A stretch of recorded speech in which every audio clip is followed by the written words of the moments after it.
नमस्कार दोस्तों, स्वागत है आपका आज के मुख्य समाचार में। जिसमें सबसे पहले सबसे बड़ी खबर में हम आपको बताएंगे कि प्रधानमंत्री मोदी को बधाई। प्रधानमंत्री ने एक्स पर लहराया परचम तो एलन मस्क भी हुए गदगद। दूसरी बड़ी खबर में हम आपको बताएंगे पाकिस्तान ने फिर आग दिखाया तो मारक प्रहार करेगी सेना की एविएशन कोर, दुश्मन की हर चाल पर रहती है पैनी नजर। तीसरी बड़ी खबर में हम आपको बताएंगे प्रधानमंत्री मोदी और पुतिन की हुई मुलाकात, अमेरिकी राजदूत देने लगे ज्ञान, भारत ने दिया ऐसा जवाब कि यूएस की बोलती बंद। चौथी बड़ी खबर में हम आपको बताएंगे रूसी सेना में काम कर रहे 50 भारतीय लौटना चाहते हैं देश, भारत सरकार से की अपील। पांचवी बड़ी खबर में हम आपको बताएंगे प्रधानमंत्री मोदी की ओली को बधाई। प्रधानमंत्री मोदी ने कहा हमारी साझेदारी से खुले नए रिश्ते, आर्थिक समृद्धि में दृढ़ साझेदारी रहने का वादा।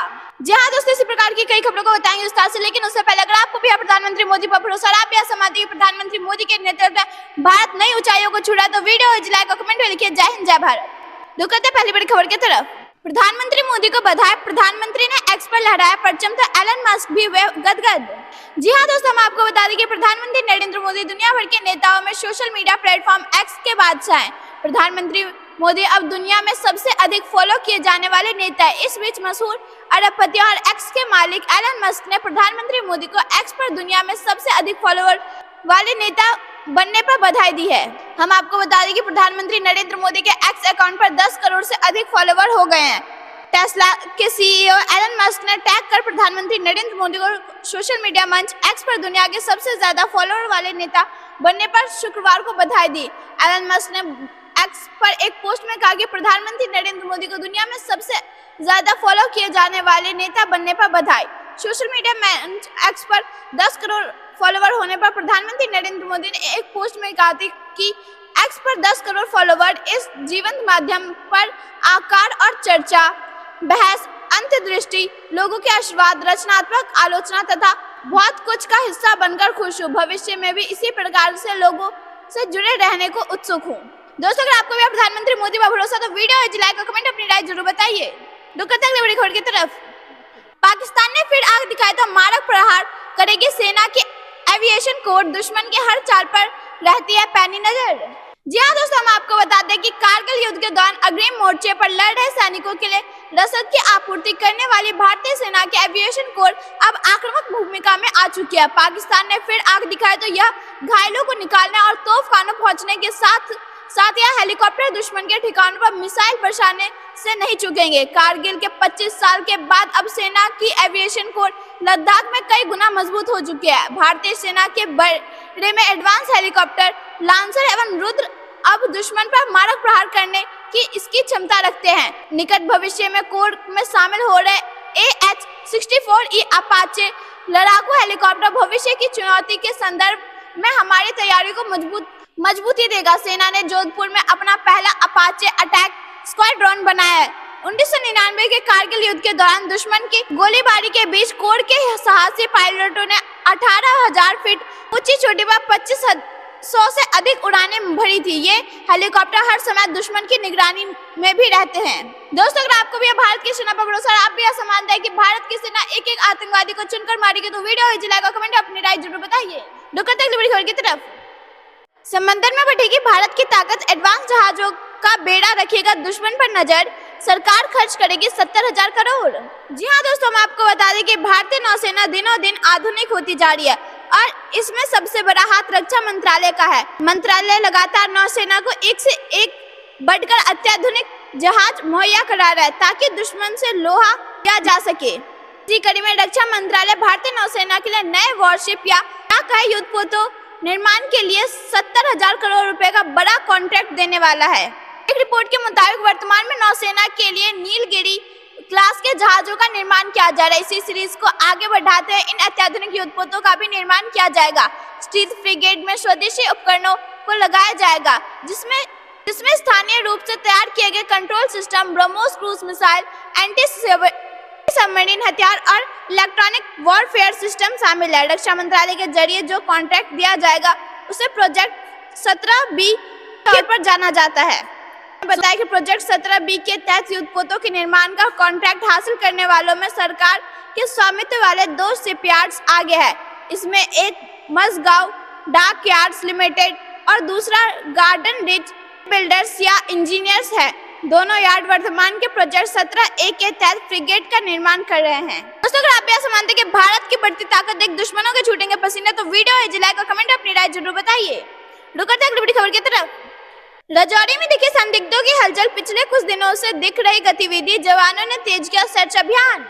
जी हाँ दोस्तों, हम आपको बता दें कि जम्मू कश्मीर के राजौरी जिले के नसौर को एक स्थानीय महिला द्वारा 3 संदिग्ध देखे जाने के बाद सेना एवं पुलिस ने बड़े पैमाने पर तलाशी अभियान चलाया जो देर शाम तक लगातार जारी रहा। हालांकि सुरक्षा बलों को अभी तक कोई सफलता नहीं मिली है। जानकारी के अनुसार नौशहर के कलाल क्षेत्र में एक स्थानीय महिला ने पुलिस एवं सेना को सूचित किया कि गांव में 3 संदिग्ध देखे गए जिनके पास बड़े बड़े बैग मौजूद है। सूचना मिलते ही सेना एवं पुलिस के जवानों ने पूरे क्षेत्र को घेर कर तलाशी अभियान शुरू कर दिया है। सुरक्षा बलों के जवान जंगल के साथ ही लोगों के घरों को भी तलाशी ले रहे हैं। हम आपको बता दें कि 2 दिन पहले नसौर के ही ढनका क्षेत्र में पूर्व सैनिक ने 3 संदिग्ध देखे थे, जिसके बाद उसने पुलिस को सूचित किया था। सेना एवं पुलिस के जवानों ने 2 दिनों तक अपना अभियान जारी रखा, लेकिन संदिग्धों का कोई सुराग नहीं मिल पाया। अब कराल क्षेत्र में संदिग्ध देखे जाने के बाद लोगों में डर का माहौल बना हुआ है। दोस्तों अगर आप यह मानते हैं कि भारत की सेना एक आतंकियों को चुनकर करेगी सफाया तो वीडियो लाइक और कमेंट अपनी राय जरूर बताइए। रुक करते हैं बड़ी खबर की तरफ। भारत में नहीं आने देंगे 1 भी ग्राम ड्रग्स, अमित शाह का बयान, जारी की नार्कोटिक्स हेल्पलाइन। जी हाँ दोस्तों, हम आपको बता दें कि केंद्रीय गृह मंत्री अमित शाह ने गुरुवार यानी 18 जुलाई 2024 को NCORD यानी कि नार्को कोऑर्डिनेशन सेंटर की 7वीं शीर्ष स्तरीय बैठक की अध्यक्षता की और राष्ट्रीय नार्कोटिक्स हेल्पलाइन की शुरुआत की। हेल्पलाइन की शुरुआत करने के बाद अमित शाह ने कहा कि मादक पदार्थों के सेवन के खिलाफ लड़ाई महत्वपूर्ण है और इसे पूरी गंभीरता से लिया जाना चाहिए। अमित शाह बोले कि ये लड़ाई भारत सरकार की प्राथमिकताओं में से एक है। उन्होंने कहा कि नशा मुक्त भारत का प्रधानमंत्री मोदी का संकल्प इस लड़ाई के प्रति उनकी प्रतिबद्धता को दिखाता है। ये चुनौती होने के साथ ही हमारे लिए एक अवसर भी है और दृढ़ संकल्प के साथ ही इस लड़ाई को जीता जा सकता है। गृह मंत्री अमित शाह ने श्रीनगर में नार्कोटिक्स कंट्रोल ब्यूरो यानी कि NCB के जर्नल कार्यालय का भी वर्चुअल उद्घाटन किया और NCB की वार्षिक रिपोर्ट 2023 भी जारी की। अमित शाह ने कहा कि पहले हमारी एजेंसियों का नीड टू नो होता था, लेकिन अब ड्यूटी। दोस्तों अगर आप यह मानेंगे केंद्र सरकार के नेतृत्व में भारत जल्द बनेगा नशा मुक्त तो वीडियो लाइक और कमेंट अपनी राय जरूर बताइए। रुक करते हैं बड़ी खबर की तरफ। मोदी 3.0 सरकार अपने पहले बजट में चुनावी वादे को पूरा करने को तैयार। जी हाँ दोस्तों, हम आपको बता दें कि मोदी 3.0 सरकार के पहले बजट में बुजुर्गों को सौगात मिल सकती है। सूत्रों का दावा है कि पहले बजट में ही चुनावी वादे को पूरा करने की तैयारी है, जिसमें 70 साल से अधिक उम्र के बुजुर्गों को आयुष्मान भारत योजना के तहत लाकर 5 लाख रुपए के स्वास्थ्य बीमा का कवरेज दिया जाएगा। सूत्रों की माने तो इस बार हेल्थ बजट में खास बढ़ोतरी होने की उम्मीद है तथा यह 1 लाख करोड़ रुपए का आंकड़ा पार कर सकता है। फरवरी में पेश हुए अंतरिम बजट में इस मद में 90,000 करोड़ का आवंटन किया गया था, जो कुल बजट तकरीबन 2% के करीब होता है। हेल्थ बजट के फोकस आयुष्मान भारत के तहत स्वास्थ्य बीमा का कवरेज बढ़ाने के अलावा अंतरिम बजट में घोषित किशोरियों के लिए सर्वाइकल कैंसर के टीकाकरण योजना के क्रियान्वयन, टीकाकरण से छूट रहे प्रवासी श्रमिकों के बच्चों के टीकाकरण, वन हेल्थ, मेडिकल शिक्षा और स्वास्थ्य अनुसंधान पर मुख्य फोकस रहने की संभावना है। दोस्तों अगर आप ऐसे मानते हैं कि एक एक करके सभी चुनावी वादे पूरा कर रही है मोदी सरकार तो वीडियो लाइक और कमेंट अपनी राय जरूर बताइए। बड़ी खबर की तरफ। कांवड़ यात्रा पर योगी सरकार का बड़ा आदेश, रूट के हर दुकान पर नाम पहचान लिखनी ही होगी। जी हाँ दोस्तों, हम आपको बता दें कि सीएम योगी आदित्यनाथ ने कांवड़ यात्रियों के लिए बड़ा कदम उठाते हुए पूरे उत्तर प्रदेश में कांवड़ मार्गों पर खाने पीने की दुकान पर नेम प्लेट लगाने का आदेश दिया है। आदेश में साफ कहा गया है कि हर हाल में दुकानों पर संचालक मालिक का नाम लिखना होना चाहिए। इसके साथ ही उसे अपनी पहचान के बारे में बताना होगा। दरअसल उत्तर प्रदेश की तरफ से यह फैसला कांवड़ यात्राओं की आस्था की सुचिता बनाए रखने के लिए लिया गया है। साथ ही हलाल सर्टिफिकेशन वाले प्रोडक्ट बेचने वालों पर भी कार्रवाई की जाएगी। अब तक ये फैसला मुजफ्फरनगर जिले तक सीमित था, लेकिन अब राज्य सरकार के आदेश पर पूरे राज्य में लागू होगा। इस पर राजनीति भी शुरू हो गया है। विपक्ष ने दोस्तों अगर आप ऐसा मानते हैं कि योगी सरकार के नेतृत्व में कांवड़ यात्राओं के लिए क्या गया सुरक्षा के पुख्ता इंतजाम तो वीडियो लाइक और कमेंट अपनी राय जरूर बताइए। रुकते अगली बड़ी खबर की तरफ। प्रधानमंत्री मोदी, अमित शाह, राजनाथ सिंह 1 घंटे चली CCS की मीटिंग, आतंकियों पर कड़े प्रहार की तैयारी। जी हाँ दोस्तों, हम आपको बता दें कि राष्ट्रीय राजधानी दिल्ली में कैबिनेट सुरक्षा मामलों की समिति CCS की अहम बैठक हुई। इस मीटिंग में बड़े चेहरे शामिल हुए। बैठक में प्रधानमंत्री नरेंद्र मोदी, गृह मंत्री अमित शाह, रक्षा मंत्री राजनाथ सिंह, वित्त मंत्री निर्मला सीतारमण और सीनियर अधिकारी मौजूद थे।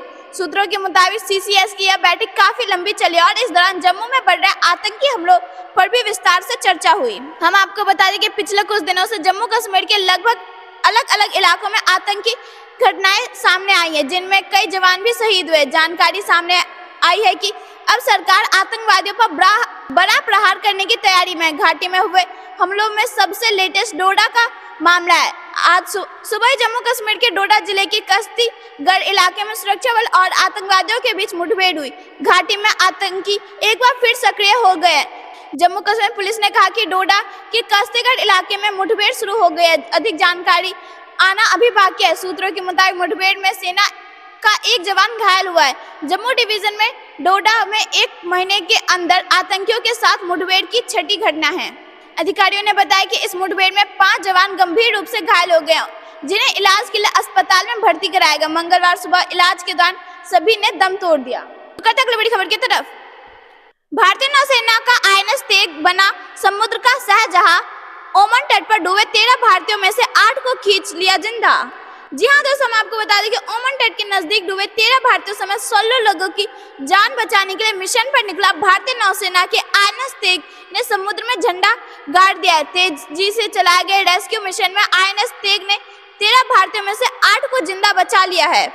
हम आपको बता दें कि ओमान तट पर एक दिन पहले डूबे कोमोडोस के ध्वज वाले मालवाहक जहाज पर सवार चालक दल के सदस्यों का पता लगाने के लिए संचालित बचाव अभियान में भारत के युद्धपोत INS तेग को भेजा गया था, जिसने 8 भारतीयों और 1 श्रीलंकाई नागरिक को जिंदा बचा लिया है। भारतीय नौसेना ने बुधवार रात को यह जानकारी दी कि नौसेना ने बताया कि जहाज 15 जुलाई को ओमान में लास माद्रक में दक्षिण पूर्व में करीब 25 मील दूर समुद्र में डूब गया था और ओमान के अधिकारियों के साथ मिलकर बचाव। ओमान के समुद्री सुरक्षा केंद्र ने कहा कि मालवाहक पोत MT फाल्कन प्रेस्टीज पर सवार चालक दल के सदस्यों की संख्या 13 थी, जिनमें 13 भारतीय और 3 श्रीलंकाई थे। उसने एक्स पर एक पोस्ट में कहा कि एक सदस्य मृत पाया गया, हालांकि उसकी नागरिकता का अभी तक पता नहीं चला है। उसने कहा कि प्रेस्टीज फाल्कन पर सवार चालक दल के 10 सदस्यों का पता चल गया, जिनमें 9 जीवित मिला और 1 सदस्य मृत मिला। दोस्तों, अगर आपको भी भारत की सेना पर भरोसा तो वीडियो जिला का कमेंट लिखिए। जय हिंद, जय भारत। रुको तक बड़ी खबर की तरफ, जम्मू कश्मीर के कुपवाड़ा में सुरक्षा बल और आतंकियों के बीच मुठभेड़ जारी, जवानों ने 2 दहशतगर्दों को किया ढेर। जी हाँ दोस्तों, हम आपको बता के देखिए डोडा संभाग के डोडा के बाद अब उत्तरी कश्मीर के कुपवाड़ा में सुरक्षा बल और आतंकियों के बीच मुठभेड़ शुरू हो गए। कुपवाड़ा के अंतर्गत नियंत्रण रेखा के पास कैरन सेक्टर में जवानों ने 2 आतंकियों को मार गिराया। इससे पहले जम्मू के डोडा के अंतर्गत कश्तीगढ़ में भी सुरक्षा बलों का सामना आतंकियों से हुआ था। लक्षद्वीप में 2 सैन्य हवाई क्षेत्र बनाएगा भारत, केंद्र ने दी मंजूरी, चीन की बढ़ती गतिविधियों पर रखेगा नजर। जी हाँ दोस्तों, हम आपको बता दें कि भारत अपनी रक्षा क्षमताओं को तूफानी रफ्तार देने जा रहा है। लिहाजा भारत सरकार ने एक उच्च स्तरीय बैठक के दौरान लक्षद्वीप में 2 सैन्य वायु क्षेत्र यानी कि मिलिट्री एयरफील्ड बनाने को मंजूरी दे दी है। केंद्र शासित प्रदेश लक्षद्वीप समूह के आखिरी द्वीप मिनिकॉय और भारत के पश्चिमी क्षेत्र अरब सागर के अगाती द्वीप के मौजूदा मिलिट्री एयरफील्ड को विस्तार करेंगे। इस समुद्री क्षेत्र में चीनी गतिविधियों के बढ़ते गतिविधियों को देखकर भारत सरकार ने यह फैसला लिया। रक्षा सूत्रों के अनुसार रक्षा मंत्रालय के नेतृत्व में तीनों सेनाओं ने यह प्रस्ताव रखा था, जिसे गुरुवार को केंद्र सरकार की एक उच्च स्तरीय बैठक में हरी झंडी दे दी गई। दोहरे उद्देश्य वाले इन मिलिट्री एयरफील्ड का सैन्य उपयोग के साथ ही वाणिज्यिक उपयोग भी होगा। यहाँ सभी तरह के युद्धक और मालवाहक विमानों के साथ ही यात्री विमान भी उड़ान भर सकेंगे। इसके अलावा भारतीय वायुसेना इस क्षेत्र में लंबी दूरी के ड्रोन का भी इस्तेमाल करेगी। भारतीय वायुसेना इस प्रोजेक्ट का नेतृत्व करेगी। यहाँ पर सैन्य समागम देखा जा सकेगा, जिसमें तीनों सेनाओं के साथ ही भारतीय तटरक्षकों की भी भागीदारी होगी। मौजूदा प्रस्ताव के अनुसार भारतीय वायुसेना पड़ोसी देश मालदीव के निकट स्थित लक्षद्वीप के आखिरी द्वीप मिनिकॉय में संचालित अभियानों का नेतृत्व करेगी। मिनिकॉय स्थित एयरपोर्ट से भारतीय रक्षा बलों की सैन्य क्षमता तो बढ़ेंगी ही, उन्हें अरब सागर और विस्तृत निगरानी करने का अवसर मिलेगा। सरकार की योजना के तहत इस क्षेत्र में पर्यटन को भी बढ़ावा दिया जाएगा। दोस्तों, अगर आप यह समझते हैं कि भारत की बढ़ती ताकत एक चीन और पाकिस्तान के छूटेंगे पसीना, तो वीडियो जलाएगा, कमेंट में अपनी राय जरूर बताइए। रुकते हैं बड़ी खबर की तरफ। मॉनसून सत्र में 6 नए विधेयक पेश करेगी सरकार। लोकसभा अध्यक्ष ने कार्य मंत्रणा समिति का किया गठन। जी हां दोस्तों, हम आपको बता दें कि अगले सप्ताह शुरू होने वाले संसद के मॉनसून सत्र के दौरान आपदा प्रबंधन कानून में संशोधन समेत 6 नए विधेयक पेश किए जाएंगे। लोकसभा सचिवालय द्वारा जारी बुलेटिन में इन विधेयकों की सूची प्रकाशित की गई। वित्त मंत्री निर्मला सीतारमण मंगलवार को केंद्रीय बजट पेश करेंगी। वित्त विधायक के साथ ही सूचीबद्ध अन्य विधेयकों में भारतीय वायुयान विधेयक 2024, बॉयलर विधेयक, काफी संवर्धन और विकास विधेयक और रबर विधेयक शामिल है। इस बीच लोकसभा अध्यक्ष ओम बिरला ने संसदीय एजेंडा तय करने वाली कार्य मंत्रणा समिति का भी गठन कर दिया है।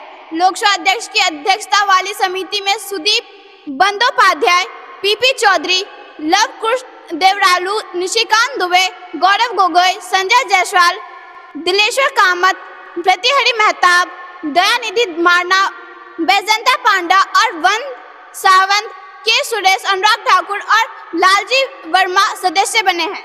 दोस्तों, अगर आप यह मानते हैं कि इस मानसून सत्र में लिए जाएंगे देशवासियों के हित में कई अहम फैसले, तो वीडियो जलाएगा, कमेंट अपनी राय जरूर बताइए। रुकते हैं बड़ी खबर की तरफ। जर्मनी के हैम्बर्ग पहुंचा भारतीय युद्धपोत आईएनएस तबर, कई तरह के हथियारों और सेंसर से है लैस। जी हां दोस्तों, हम आपको बता दें कि भारत का युद्धपोत आईएनएस तबर 3 दिवसीय यात्रा पर जर्मनी के हैम्बर्ग पहुंचा है।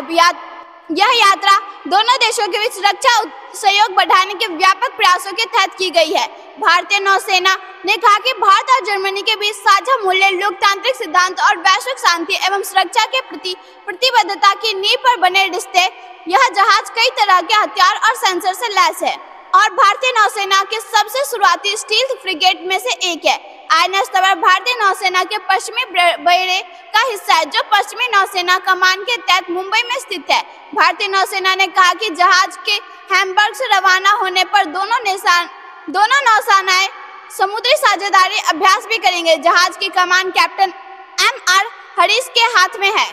भारतीय नौसेना का P-8I विमान बहुपक्षीय अभ्यास रिम ऑफ द पैसिफिक 2024 में अमेरिका के ज्वाइंट बेस पर्ल हार्बर में सैन्य अभ्यास में भाग ले रहा है। ज्वाइंट बेस पर्ल हार्बर के हिकिम हवाई के ओहू द्वीप पर एक अमेरिकी सैन्य अड्डा है।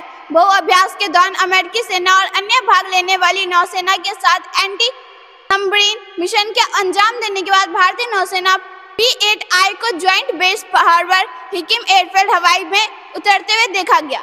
दोस्तों, अगर आप यह मानते हैं कि भारत रक्षा क्षेत्र में हो रहा मजबूत, तो वीडियो जलाएगा, कमेंट अपनी राय जरूर बताइए। खबर की तरफ। भारत में 1 ग्राम ड्रग्स भी कहीं से नहीं आने देंगे, अमित शाह बोले। इसे रोकने के लिए सरकार पूरी तरह प्रतिबद्ध। जी हां दोस्तों, हम आपको बता दें कि ड्रग्स तस्करी के खिलाफ अभियान में आम जनता की सहभागिता बढ़ाने के लिए गृह मंत्री अमित शाह ने नेशनल नॉरेटिक्स हेल्पलाइन मानस लॉन्च किया है। इस हेल्पलाइन की मदद से कोई भी व्यक्ति ड्रग्स की तस्करी से संबंधित जानकारी एजेंसियों के साथ साझा कर सकता है। अमित शाह के अनुसार यह हेल्पलाइन नशा मुक्त भारत के संकल्प को पूरा करने में काफी अहम साबित होगा। नार्को कोऑर्डिनेशन सेंटर की बैठक को संबोधित करते हुए गृह मंत्री अमित शाह ने कहा कि हम भारत में 1 ग्राम ड्रग्स भी कहीं से आने नहीं देंगे और न ही भारत की सीमाओं को ड्रग्स के व्यापार के लिए किसी भी प्रकार से इस्तेमाल होने देंगे। उन्होंने कहा कि ड्रग्स को पूरा कारोबार अब नार्को टेरर के साथ जुड़ गया है। ड्रग्स की कमाई से आने वाला पैसा देश की सुरक्षा के लिए सबसे गंभीर खतरा बन गया है और सरकार इसे पूरी तरह से रोकने के लिए प्रतिबद्ध है। इस अवसर पर उन्होंने श्रीनगर में नार्को टैक्स कंट्रोल ब्यूरो यानी कि एनसीबी के क्षेत्रीय कार्यालय का भी वर्चुअल उद्घाटन भी किया। मानस हेल्पलाइन को लॉन्च करते हुए गृह मंत्री अमित शाह ने कहा कि इस पर 3 तरह से आम लोगों के ड्रग्स की तस्करी से संबंधित सूचना साझा करने की सुविधा दी गई है। इनमें एक 1933 हेल्पलाइन नंबर है जिस पर फोन कर जानकारी दी जा सकती है। इसके अलावा मानस पोर्टल पर सबमिट ए टिप सेक्शन में जाकर जानकारी साझा की जा सकती है। तीसरे विकल्प के में ईमेल आईडी info@manas@gov.in पर भी जानकारी दी जा सकती है। अगर आप यह मानते हैं कि केंद्रीय गृह मंत्री अमित शाह के नेतृत्व में भारत बनेगा नशा मुक्त, तो वीडियो जलाकर कमेंट अपनी राय जरूर बताइए। रुकते हैं बड़ी खबर की तरफ। शिवराज सिंह चौहान ने किया विंग्स टू ओवरहॉप्स का विमोचन। पुस्तक में है राष्ट्रपति द्रौपदी मुर्मू के 75वें महत्वपूर्ण भाषण का संकलन। जी हाँ दोस्तों, हम आपको बता दें कि केंद्रीय कृषि एवं किसान कल्याण मंत्री शिवराज सिंह चौहान ने 4 पुस्तकों wings to ओवरहॉप्स volume 1, Rashtrapati Bhavan heritage meets the present और कहानी राष्ट्रपति भवन की का लोकार्पण किया। इस अवसर पर केंद्रीय सूचना एवं प्रसारण राज्य मंत्री डॉक्टर एल मुरुगन और INB सचिव श्री संजय जाजू भी मौजूद थे।